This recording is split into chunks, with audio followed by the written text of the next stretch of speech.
حدیث نمبر 1089 1089.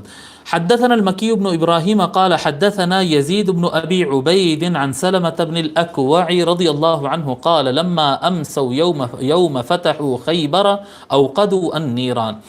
امام بخاری حضرت مکی بن ابراہیم سے، وہ حضرت یزید بن ابی عبید سے، وہ حضرت سلمہ بن الاکوع رضی اللہ تعالیٰ عنہ سے روایت فرماتے ہیں کہ انہوں نے کہا جس دن فتح خیبر ہوا، خیبر فتح ہو گیا، تو اس رات شام جب کیے ہیں تو کھانا پکائے، تو جب کھانا پکائے آگ سلگائے، وہ چولہوں کی آگ لگائے.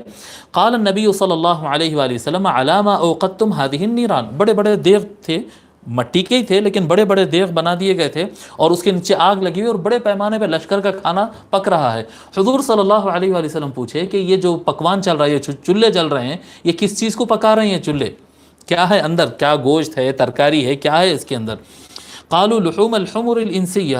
انہوں نے عرض کیا یا رسول اللہ یہ جو پالتو گدھے ہوتے ہیں نا، وہ گدھوں کو کاٹ کے ہم پکا رہے ہیں، پالتو گدھے ہم پکا رہے ہیں. قال احریقوا ما فیہا واکسروا قدورها. حضور صلی اللہ علیہ وآلہ وسلم فرمائے یہ ہنڈیوں کو الٹے کر دو، جو جو اس کے اندر ہے وہ بہا دو اور پھینک دو، اور یہ ہنڈیوں کو بھی توڑ دو، ختم کر دو اس کو.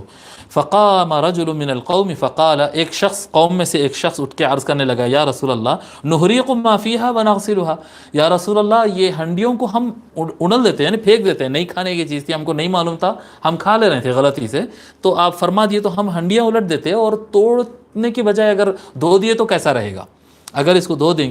فقال النبی صلی اللہ علیہ وآلہ وسلم او ذاک. تو حضور صلی اللہ علیہ وسلم نے فرمایا ٹھیک ہے ایسے ہی کر لو، ایسے ہی کر لو. بہرحال حمر الانسیہ، یہ جو پالتو گدھے جو ہوتے ہیں نا، گدھے جو ہوتے ہیں، یہ کھانا کیا کہتے ہیں، بعض علماء نے مکروہ تحریمی کہا، بعض نے اس کو حرام کہا. بہرحال نہیں کھانا ہوتا، اس کو کھانے کی اجازت نہیں ہوتی.